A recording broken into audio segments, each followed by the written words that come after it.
Hi, everybody. Welcome to the latest episode of Real Talk with Rick. My guest today is the CEO and publisher of the Eden Prairie Local News. And the Eden Prairie Local News is something that came out of the end of the Eden Prairie News printed local newspaper, the city newspaper. It was kind of one of our main city newspaper for a number of years. And when that paper went away, there was a group of residents, citizens, involved people that really wanted to see something resurrected. Actually, what has been resurrected is something quite different than what your typical newspaper would be. And Steve is the CEO and publisher of that newspaper. So the majority of our conversation involves how that came to be, and where it is at today, and where he hopes it will be over the next decade. We also talked a little bit about Steve's journey to Eden Prairie. He's been here for more than 30 years, but he also spent more than 30 years in other parts of the United States. So we get to hear a little bit about that. So here is my conversation with the Eden Prairie Local News publisher, Steve Schewe. Steve, thank you for coming in and talking to me today. I appreciate it. You're welcome. It's nice to see you. Yeah. So, Steve, you are involved with, I'll still call it a newer startup here in Eden Prairie called the Eden Prairie Local News. Could you tell us a little bit about the Eden Prairie Local News and your role in the Eden Prairie Local News? Sure. Eden Prairie Local News is a new publication, as you pointed out. It's what we call a digital newsroom. It's one of hundreds that have sprung up in the last 5 to 10 years around the country to basically be the successor to what used to be print weekly community newspapers. We had one here in Eden Prairie called the Eden Prairie News. It was around for 47 years. And at the beginning of the pandemic, a big hedge fund called Alden Global Capital bought them, and then a couple months later, they shut them down. We don't know why they shut them down. I have some thoughts about that, but by the time fall rolled around, I was looking to figure out who should I vote for city council? Who should I vote for school board? And so I talked to some friends here in town about actually starting a paper, and they let me know that, well, there's one going already. There's a bunch of community leaders who got together over the course of the summer and began Eden Prairie Local News. And they had just gone online in September, basically to do the kind of community news that I was missing. So I started from the get-go volunteering. I began, kind of being part of a working group that later became the board of directors. We've got an immensely talented group of people who have been longtime leaders here in the community that are involved on our board. So Nancy Terralukens is a former mayor. By the way, the first guest ever on this podcast. Fabulous. Yeah, okay. Yeah. And, Dean Edstrom was on the board at the time. He used to be a member of the city council. He's a lawyer in the city. Jennifer Loon was the Republican state representative for the part of Eden Prairie that I live in. And she's now, of course, the executive director over at Prop. Roy Terwilliger is kind of Mr. Eden Prairie. He goes back a long ways and was a state senator. And so, we've got this large group of people. They're both retired political people and also some journalists and also some people like me who are just members of the community. I happen to be retired. I got my Medicare card a couple of months ago. So, I have some time to be able to put into a project. And the reason I'm passionate about this project is I think community newspapering is so important to have, to be able to tell a couple of things. The story of us. So that's a lot of features that we run around people in the community who are doing interesting things. The other thing is we provide news you can use. So, when the school board changes the COVID policy or when the city has a recycling day, we put that out there for people. And then we do accountability journalism. So we're watching the school board, and we're watching the city and a bunch of the other institutions here in town, like the shopping mall or, the nonprofits. And when something interesting happens there, we're there to watch and tell the community about it. Yeah, and I think what's interesting is this is happening nationally and locally, that the actual printed local newspapers are kind of falling a little bit by the wayside. So I think, there was an article recently about, over in the East Metro, whether it was in the Woodbury, Oakdale area, there's a weekly city newspaper that went away, the Eden Prairie Local News. There's like 4 or 5 different examples of whether it be to these hedge funds that are buying some of these organizations. It's a trend that you're seeing. And what happened here is a local nonprofit made up of active citizens form a group to have their digital version of a newspaper, not printed. I was going to ask you, there are a couple print versions you've done, right? But this is kind of in reaction to the loss of the printed paper, somewhat. It is, and I think where we've gone at this point is we like to think we're reinventing the ability to tell the story of the community online. So you'll hear us talking less and less about the past and more about the future. And there are lots of examples that I could tell you about that fit that, because the print business model, a community weekly business model, really for years and years depended on advertising from local businesses. And one of the things that's happened in the last 15 years is that business model has basically been broken.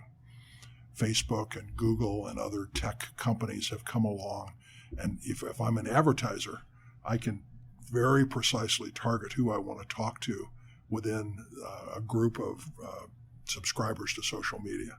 So we're welcoming advertising, and we hope that people will sponsor us. But what we're pursuing from a sustainability point of view is something more like a public radio model. Sure. So, to the extent that we're providing value as a nonprofit, to the extent that we're providing value as a community service, think about that the way you would think about supporting the orchestra or the hospital or sure. the public radio, yeah. Public television. Yeah. Absolutely. And it is interesting that, so part of it too, what you're saying is the movement online with advertising is that's what's killing partially the printed local city newspaper. Obviously, it's not even the weeklies, right? You think back to, and I'm not calling out your age. You yourself said being retired. Yeah. You remember both the Star and the Tribune, probably before there was a Star Tribune, maybe, unless you weren't born. I came into Minneapolis in '83. Okay. So I was from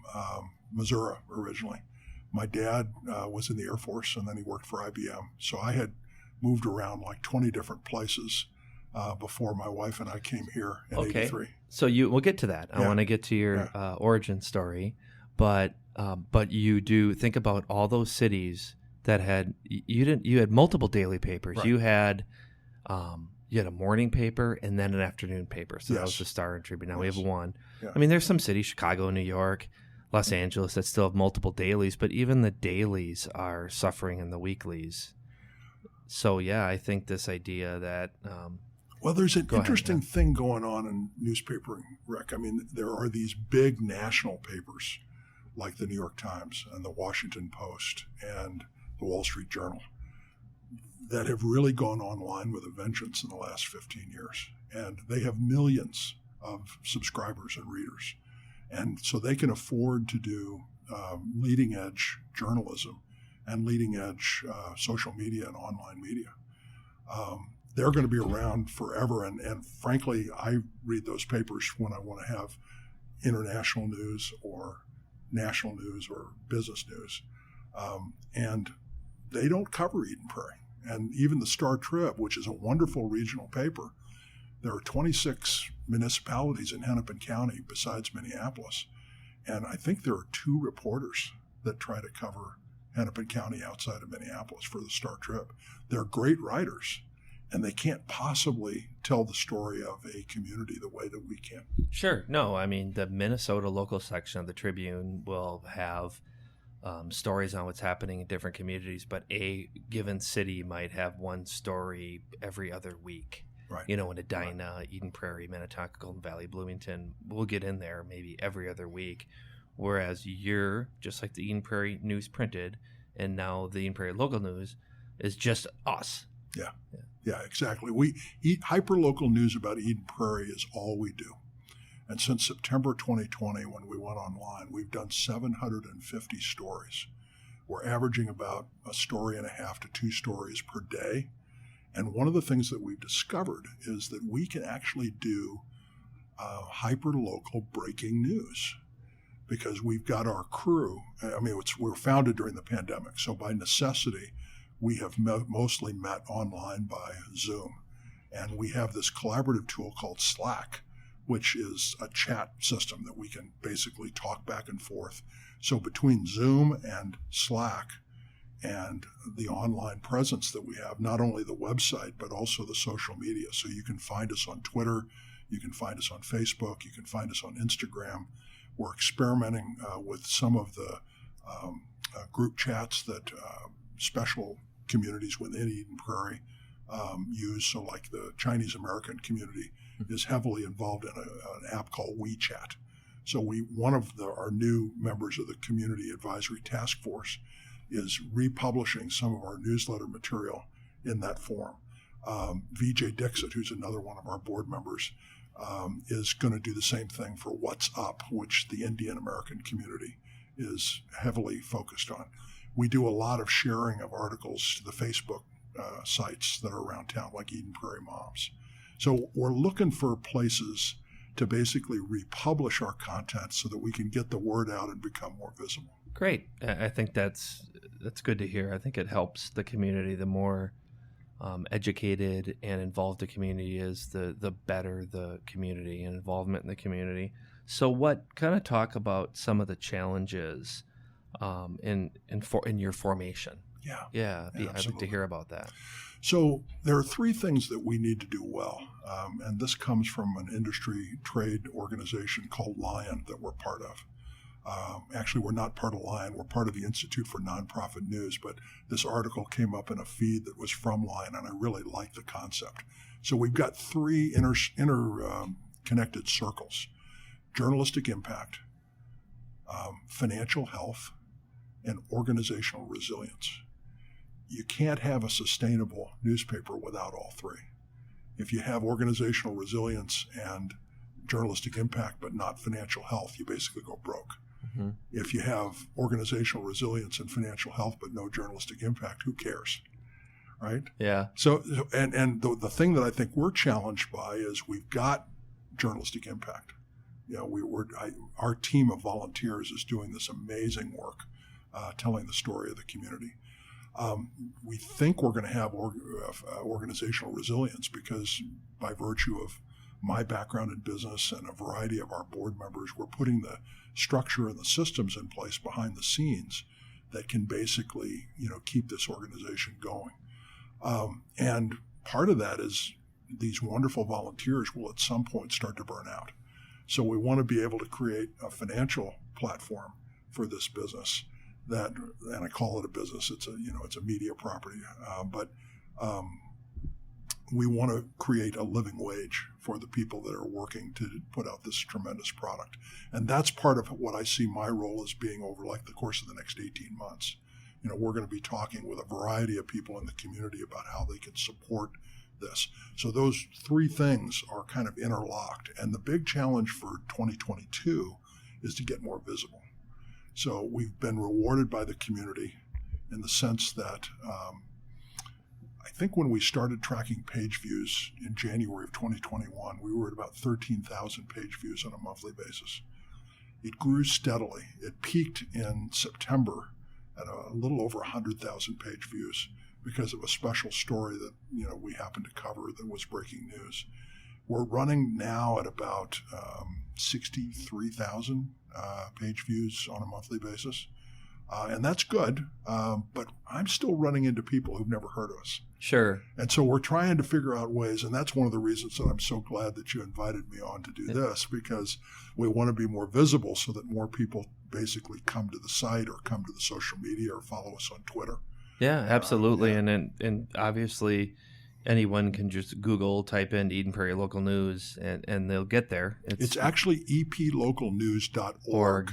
And certainly people, I think 2/3 of our readers are finding us through organic search. So like they'll type in Eden Prairie Local News through, the Google or whatever search engine you use. But yeah, so if you want that, you can find it. But we'd like to become more visible. Yeah, and I want to talk about you talked about stories and some of the bigger stories that jump out, or maybe both. I think there's two things I'd like to ask you. One is, what were some of the stories that drew quite a bit of attention? You talked about one last fall, or you didn't talk about, but there was one. I'd like to hear more detail. And then for you personally, in the first year or two of this venture, what are some stories that stick out to you? Well, so I'm thinking of Brad Canham's Jumping Worms story. Some of us have a nice sense of humor, and Brad is one of the writers who does that. Yeah. And so he wrote this piece, about this infestation of jumping worms. More recently, I can think of Juliana Allen wrote a great story about Afghan refugee resettlement relief projects in Eden Prairie. And so she talked about some of the people that were involved in that.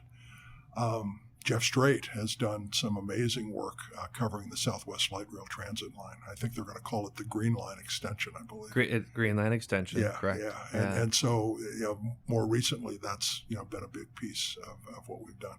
The story that I think I'm proudest of, one of my neighbors, Mike Elhard, went running last September. He was training for the Chicago Marathon, and he didn't come home.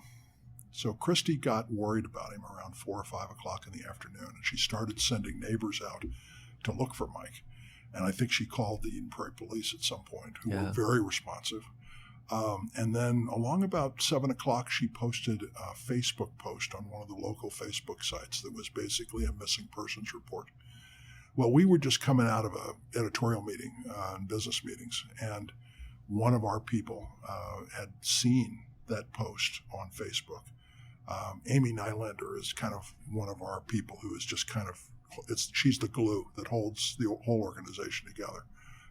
And so she's, basically brought this to our attention. We got on Slack. We started talking with neighbors. Jim Bear, our editor, reached out to Christy. And I knew some of the neighbors. And so I was texting like her next door neighbors and saying, do you have a sense of what's going on? Because the first thing we wanted to do was to verify, is this real? Because, a lot of the stuff that appears online is not necessarily 100% accurate. So that's one of our values, is that we want to get it right. And we did that, and we were able to get a story up about the search that was beginning. So we'd seen it at 7 o'clock. We went up at 9:30 in the evening with news of what had happened and the fact that he was missing, and that there was a search underway that was starting at Pax Christi at like 10 o'clock. So the next morning I was basically getting ready for starting my day, and we heard the sirens. Yeah. And Mike had been found in a culvert, I think, just a little bit north of Pioneer Trail and Hennepin Town Road. Yeah. That's right. Yeah, and so we covered the whole situation then, including running an obituary for him at the end of the week and letting people know where his service was going to be. And then his running club held a big event called Run for Mike, which happened like right before Thanksgiving. And so we covered that as well. And I think the family felt incredibly supported.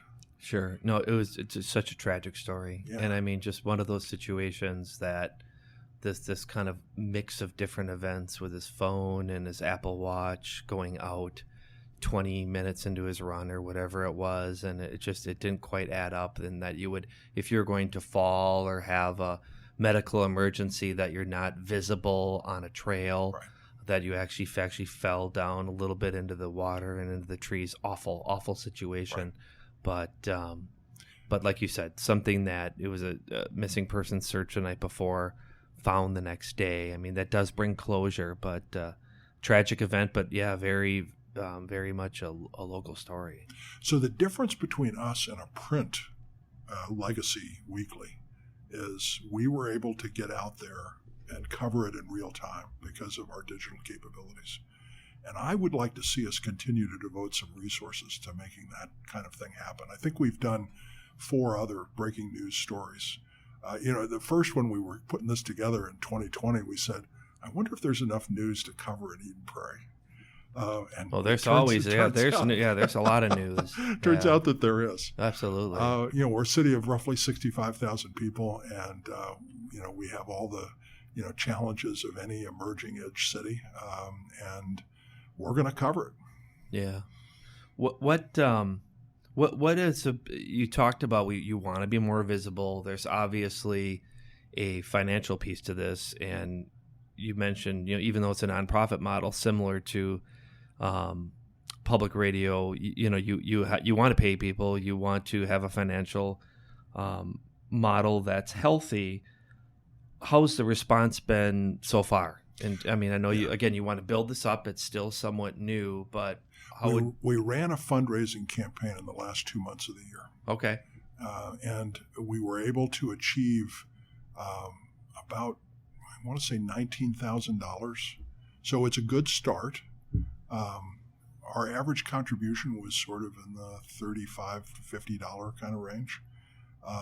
So we were able to get that matched by this Institute for Nonprofit News. So we have a check coming in that will basically match that.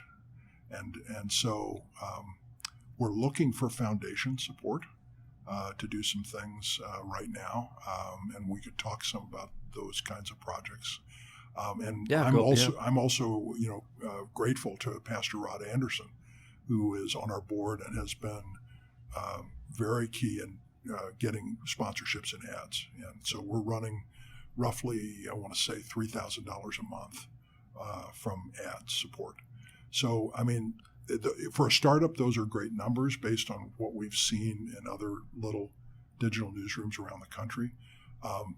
Once we get to grow up, if you will, we're hoping to get to the point where we've got like $1 million budget a year. So that's where we want to go, but it'll probably take us 10 years to get there. Understood. You mentioned, what are those foundation projects? So we just filed for a project, and again, who knows whether we'll get it or not, but there was a project that was sponsored by the Chronicle of Philanthropy, which basically wanted people like us to write more stories about nonprofits and philanthropies and how they can be helpful in the community. So we've applied for that project, and we'll probably know in the next month whether we got that or not. We're probably going to do significant coverage in that area anyway, which is what we told them. I think we've already written like about 16 or 17 nonprofits just in the last year and a half. And, one of the things that we'd like to look at is, so for example, in the racial equity audit report, there's a mention about the police department where they have done a great job of crisis intervention training, and they want to try to do more. So Chief Sackett, basically said we want to look at that and review that. Absolutely. And see how we can add to that. Well, I'm guessing, and I don't know the answer to this yet, but I'm guessing the Barbara Schneider Foundation are the folks that have provided the initial training for the crisis intervention training for the police department. We might run a story on that. Now, keep in mind, I don't get to decide what shows up in the paper. I'm on the business side. Sure. We have a very bright line between the business side and the editorial side. So Jim Beyer and Stuart Sudak are our editors, and they would make the call on something like that. But I could imagine, helping to highlight the work of nonprofits or philanthropies that might also want to help support the goals that the city has around, the racial equity audit. Well, yeah, that's a good intersection of not just covering nonprofits, but covering nonprofits that are doing work in the city with different projects. Absolutely. That's great. How can community members help you? Are there specific things that community members can do to be involved? Absolutely. So if you wanted to turn over one of those business cards that I gave you, we're looking for subscribers. So the initial step is just to get online and take one of our newsletters. So we offer a free subscription to either a weekly or a daily newsletter that comes in people's mail. So we want to be visible to people like that in that way. You can donate to us, and we have a series of buttons in our website and more to come where you can donate some money on a regular basis or a one-time basis. We're looking for monthly donors because that's one of the ways that if you're donating an amount that kind of works for us on a monthly basis, it helps us to plan for the coverage that we want to be able to do long term. If you want to advertise or provide a sponsorship ad, we have several different advertisers and sponsors now. We think we're reaching a critical part of the community. The people who are reading us today are primarily the leaders of the community. And we want to try to stretch that out. So one of the things that we've done is we've just hired a part-time sports editor and social media editor, Ryan Williamson, who actually was a graduate of Eden Prairie High School. And he's done a lot of volunteering on covering sports. The tournaments, I mean, again, I'm not sure that we want to make this too time specific because as we speak, the tournaments for the high school, teams are just starting up. Yeah. State hockey tournaments and basketball. And the girls' basketball team is going to play Minnetonka, in the kind of the next step up towards the state finals. So who knows how that will turn out? Maybe by the time the podcast airs, people will. I think so. Have a feel for that. Yeah.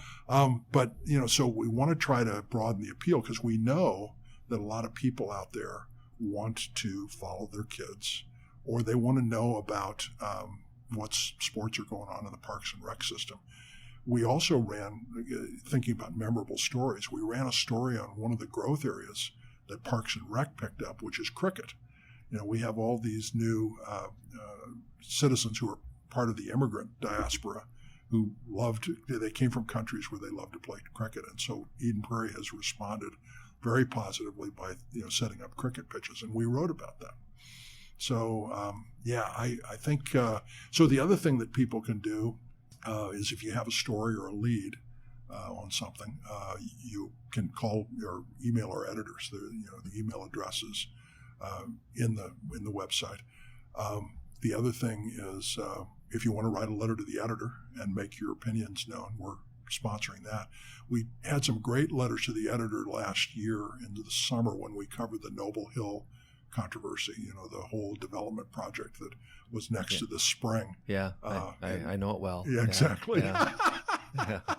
So, yeah, but no, it's good though. I thought one of the greatest letters that we got was the one from the people who own the land and had run the Christmas tree farm for decades. Sure. But there were you published everything, which is great. Yeah, there was all sides of the story absolutely. that got covered. Yeah. But no, Steve, that's great because it's send in story ideas, send in letters to the editor, advertise, subscribe. Again, I think your subscription model is, like you said earlier, with public radio. Public radio wants to, they want to have sustaining members. They want to have people that if you're enjoying this product, you're not paying for it unless you subscribe, and it's a nonprofit. So that's great. And we'll see whether that's enough. Again, the question will be if we want to get to $1 million budget in 10 years, maybe we've got to do some other things to make that happen at some point. But right now, in our formative years, we just want to get out and prove ourselves. We want to provide a service to the community, and we want to communicate the values so that people will support us at the level where they feel comfortable. Good. And that makes me think, too, about how much you said digital newsrooms earlier. Are you I feel that this is very unique, this idea that a local newspaper is a digital-only local newspaper. But it sounds like that's not the case. There's more of those out there. Are there? Yeah, we're part of an organization called the Institute for Nonprofit News, which I think has been going for about 10 years. There was a guy down in Texas who began a publication called the Texas Tribune. Online only. Online only. Okay. And I think there's like 700 different newsrooms around the country at this point. They really grew very fast during the pandemic because I think there were people who were looking for something to do like us. And there was this perceived need because papers were closing. Yeah. Well, here's a, correct pandemic, but here's a digression pre-pandemic. Yeah. Patch. Yeah. Do you remember Patch? So I remember, and this goes back, I've been here 11 years, and when I used to be in Hopkins, this goes back 15 plus years ago that there was this concept with Patch, which was online only news. Yeah. I think that was started by kind of a national influx of dollars nationally to do this national patch. But that was an attempt nationally to roll out all these hyper-local online newspapers that I don't think, at least in the metro area here, I don't know if that's lasted or not, or how that's what they're still around, okay. Rick, but I don't know that they have achieved all of their goals. There's a new one out there right now called Newsbreak, which we're finding that is bringing us a lot of traffic. And they're funded by like $150 million in venture capital. They're headquartered out in California. We're trying to figure out what our relationship with them should be right now. Interesting. I mean, they basically can have our content because everything on the internet gets scraped and can be repurposed, and we're not charging them for that. What they're offering people like us is a share of the revenue that gets generated through their business model in return for providing content that fits more seamlessly into their flow. Okay. So it's one of the things that we're looking at, but we don't know the answer to that yet. And my tech wizard, Ben Hymans, basically points out that we're going to be on there anyway, and so we might as well look good and get a little bit of revenue stream from it. And so, sure, we're trying to figure that one out. Yeah, no, absolutely. I think, as you said, it's this is still new. You talk about kind of a 10-year plan, even, which I think is great. There's nobody that can come on this podcast without getting into a little bit about telling us about themselves personally. Yeah, I appreciate you sharing Eden Prairie local news, and there's hopefully a lot more to come with that.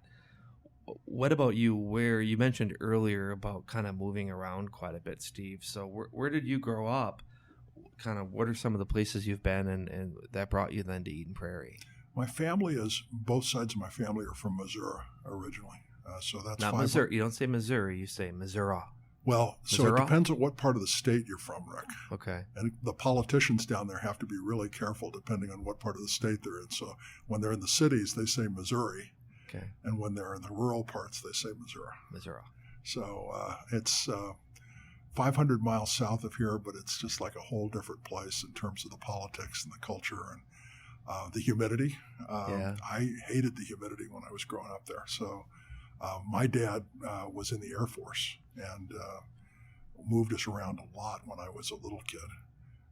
And then he got out in 1960 and went to work for the IBM company, which was great timing from his point of view. Because IBM sort of led the computer age through the 60s and 70s. We ended up on the East Coast after many moves, and so I graduated from high school at a public high school in a town that was kind of like Eden Prairie in Connecticut, and then went to college and worked in New York City for a couple of years. My wife and I met in high school and got married right out of college. We went to business school together at the University of Virginia. And then we moved out here. Okay. The reason we came here in '83 was Burl wanted to work for General Mills, which was kind of the place to be from a packaged goods marketing point of view in those days. And, I wanted to go start my own business. And so I remember walking into the office at what was then called Norwest Venture Capital in 1983 and basically, interviewing to see where I could find my way into the business community. And it was a funny thing. I'd been introduced there because, I knew a guy who was part of the bank. And so he referred me into this office. And I started with one of the guys who was just sort of doing a perfunctory interview. And more people kept coming in. And finally, they offered me a job. Yeah. And so, I worked for them for 6 years.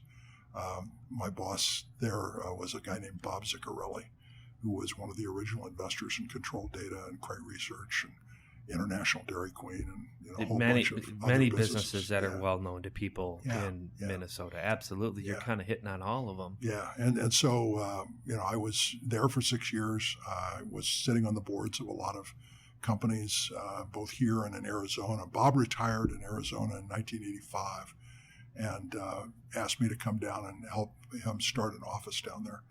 And Rick, we really missed Minnesota at that point.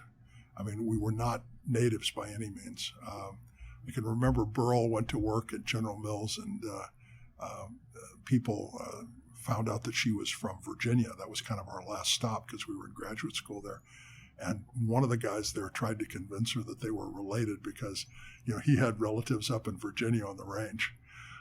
So it was, our experience was 80% of the people in the Twin Cities were either from Minnesota or from one of the surrounding 4 or 5 states. Well, Phoenix was exactly the opposite of that. So we went down to Phoenix, and we lasted about 2 years. It was a great opportunity professionally, but we really wanted to come home.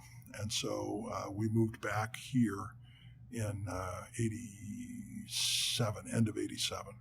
And I went to work for Prairie Research at that point as kind of their in-house venture capitalist, and spent 3 or 4 years with them. They moved us out to Baltimore at one point, and then I got fired. And part of that was a result of a real serious disagreement about the direction of the company. So I came back to Minnesota, and we decided to move into Eden Prairie because we were members of Pax Christi at the time. Okay. And the people at Pax Christi had kind of kept track of us and were really kind and supported us, when I was laid off. And so we wanted to live close to the church, and so that was how we ended up in Blue Stem Hills. And so, yeah, we can thank the disagreement that you had with your boss for being here more permanently, being in our city and being here, so we can look back on that as positive. Exactly. That's a positive. Exactly. And I personally, I think it's one of the best things that happened to me. I, was really angry at the time. I hated the fact that because it was really kind of the first time that I hadn't been successful. And there were lots of reasons that, probably don't bear going into 30 years later. Sure. But I ran a small company that was founded by a local entrepreneur. They'd merged it with a publicly held company, and they needed somebody to try to figure out why it was in trouble and to do something about it. So I did basically what was a turnaround for about a year. And then I went into consulting. And for basically 25 years, I had a consulting practice where I worked with medium-sized and large businesses, did a lot of work through BI Performance, which is a family-owned company. It used to be run by a guy named Guy Schenecker, and it's currently run by Larry, his son. But Guy lived out off of Riley Lake. Okay. And was family-owned, roughly $400 million in services. And they had a consulting business, but they didn't staff it full-time because it was kind of a business where, they didn't need it all the time, didn't need it every day. So I was one of their primary contractors for years. Just a certain amount. You knew that you were always going to get work, but you were not a full-time employee, and it ebbed and flowed. But Exactly. you could do quite a bit being their main consultant. Yeah, exactly. Sure. And I worked with a guy named Fred Baumer, who is also an Eden Prairie resident and a longtime member of Pax Christi. And when Fred retired, he went to work for me. Okay. So at that point, we've had this 30-year back and forth, just a wonderful collegial friendship and relationship. We have complementary skills in a lot of ways, and so at this point, Burl and I can't really imagine leaving Eden Prairie. I mean, we've been married for 42 years this year, and we have 3 adult children. 2 of them live here in town at this point. One of them's down in St. Louis with 2 grandchildren. And the work that I've done with the paper has helped me fall in love with Eden Prairie in the last year and a half.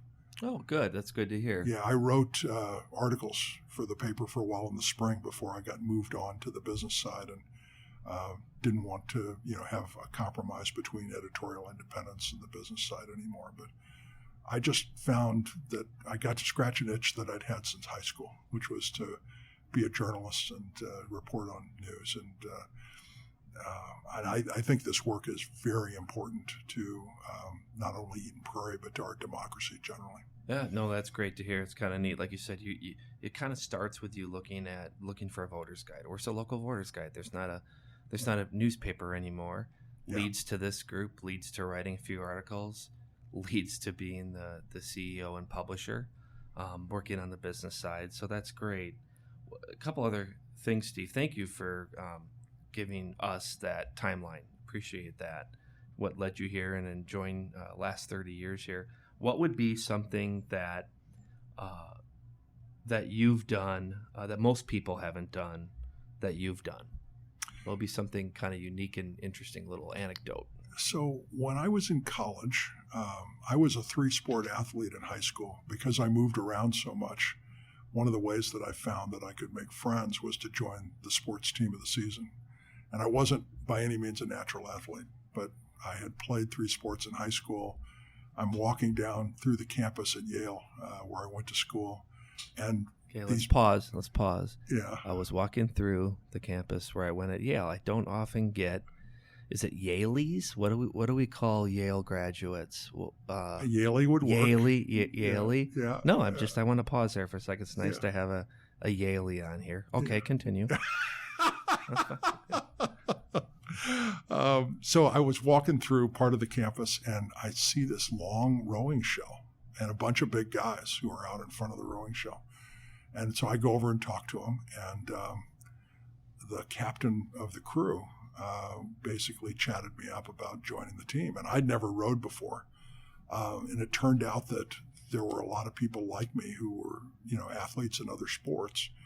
And so we started, and Yale rowing at that point was kind of at a low point. They'd lost to Harvard, which was a big deal for like 20 years in a row. This is roughly the late 70s? Yeah. So I'm in school. I entered in the fall of 75. So I was the class of 79. Got it. And in fact, the coach at the time was in danger of losing his job. So David Halberstam, who was a journalist for the New York Times, he wrote a book about our crew. Oh, did he? I remember he's written several books. The one he covered the 50s. Is that a book he wrote? We covered that whole decade, I think. I remember The Best and the Brightest, which was the book about Vietnam. Yep, that's another one. And he wrote a book about the press called The Powers That Be, but he also loved to write about baseball and different sports. And so he wrote this book called The Amateurs. The Amateurs is the Yale row. Well, it wasn't just Yale. He covered 5 guys who had been college rowers who wanted to row in the Olympics in 1984 in Los Angeles. If you may remember, the 1980 Olympics was when the Russians had invaded Afghanistan. I mean, they were kind of showing their true colors at that point. And the president said, we don't want to go send our athletes to the Olympics. So by the time 84 rolled around, there were still people who had been in my generation who wanted to row for the U.S. Olympic team. And Halberstam profiled those guys. And two of the 5 people that he profiled were peer rowers of mine in the late 70s, John Bigelow and Joe Buscarin. So yeah, that's impressive. Yeah, and so we built this crew from being one of the teams that had trouble. As Halberstam said in the book, we had gotten to the point where we were rowing with really cheap T-shirts on because the crews basically bet their shirts, and that you would have to give your shirt to the winning boat at the end of the race. And so by the time we got to 1979, we were wearing much fancier shirts at that point because the crew had developed the Crew Association had developed enough confidence that we were not going to cost them an arm and a leg in lost shirts. And the thing you asked about what was unique about this experience, I had ended up on the junior varsity that fall, or the spring, because we had gotten so good and had so many, talented people that I basically lost my seat in the varsity boat. And that was kind of a natural progression of the crew program getting stronger. So I was generally okay with that. I pushed our junior varsity that year to be really good as well. And we ended up winning the national championship at the junior varsity level and then going to Henley Royal Regatta which is this big fancy rowing race that happens every June in England. Wow. And we won there. Holy cow. Yeah. Yeah. So. No, Steve, not a lot of people have done that. That is, yeah, that's something you've done that not a lot of people have done. Yeah. I have never rowed, but it is pretty neat to watch. I've been on the West River Parkway in Minneapolis, and I see the U of M rowing team out there, and I'm like, that is quite a workout. That looks like quite a workout. Exactly. But that's pretty impressive. And the guy who recruited me originally and I are still friends. He lives in Vermont and is milking dairy cows. And so we just talked, in the last couple of weeks. So I have a lot of friends from that era that I keep close tabs with. That's pretty neat. Yeah, and then, like you said, Yale, and then you were UVA. You said earlier it's where you met your wife? No, I met my wife in high school. We went to University of Virginia Business School, which is called the Darden School, together. Okay. Yeah. Steve, when you just kind of personally, when you can relax, what would be either a couple things? What would be the type of music that you listen to? And we mentioned David Halberstam, but are there other books that you've read recently? So kind of maybe some of your hobbies and passion and music and books. Tell us about that. Well, I'm having the time of my life on the Eden Prairie local news, so that's kind of my passion at this point. But I've been a lifelong parish musician, first for Pax Christi and then for the church that I'm involved with now. So you're not listening to music, you're making music and well, it's both, right? Singing music. Right. Yeah. So most musicians will tell you that they do a lot of listening to other people because that's how they get their ideas and figure out, but I have really enjoyed music that I can make with other people, and that's part of what we do every Sunday. It's very eclectic. My musical tastes sort of run the gamut from the Minnesota Orchestra to Prince. Okay. Good. Yeah. What else did you ask me? You asked me about books I've read recently. So there's a book called The Age of AI that is published by, it's written by a guy named Eric Schmidt, who used to be one of the key people at Google, and of all people, Henry Kissinger. And so AI, it turns out, has this amazing and growing presence all over our society. It's sort of getting built into the infrastructure.